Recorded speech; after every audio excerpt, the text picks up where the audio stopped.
পশ্চিমবঙ্গ একটি রাজ্য যেখানে রাজনীতি শুধু ক্ষমতার লড়াই নয়, বরং পরিচয়, আদর্শ এবং আবেগের প্রতিফলন। আর আজ সেই রাজনীতির ইতিহাসে লেখা হচ্ছে এক নতুন অধ্যায়।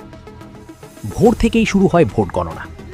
প্রথম দিকে ট্রেন্ডেই চমক, এগিয়ে যেতে শুরু করে দ্রুত গতিতে।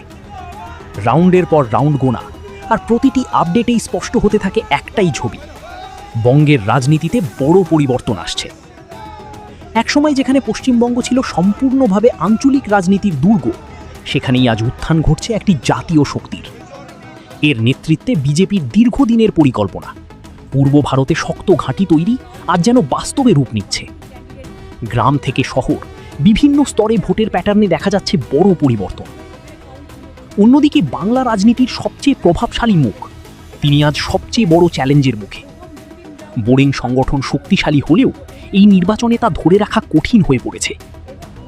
বিশ্লেষকরা বলছেন এই ফলাফলের পেছনে রয়েছে কয়েকটি বড় কারণ: গ্রাসরুট লেভেলে অ্যান্টি ইনকামবেন্সি, ন্যাশনাল ন্যারেটিভের প্রভাব, অর্গানাইজেশনাল এক্সপ্যানশন অফ বিজেপি।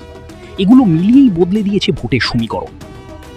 2011 সালে শুরু হয়েছিল এক নতুন যুগ, যেখানে পরিবর্তনের প্রতীক হয়ে উঠেছিলেন মমতা ব্যানার্জি। কিন্তু 2026 সেই গল্পে কি ইতি টানতে চলেছে? রাজনৈতিক বিশ্লেষকদের মতো এটি শুধুমাত্র একটি পরাজয় নয়, এটি একটি যুগের সম্ভাব্য সমাপ্তি।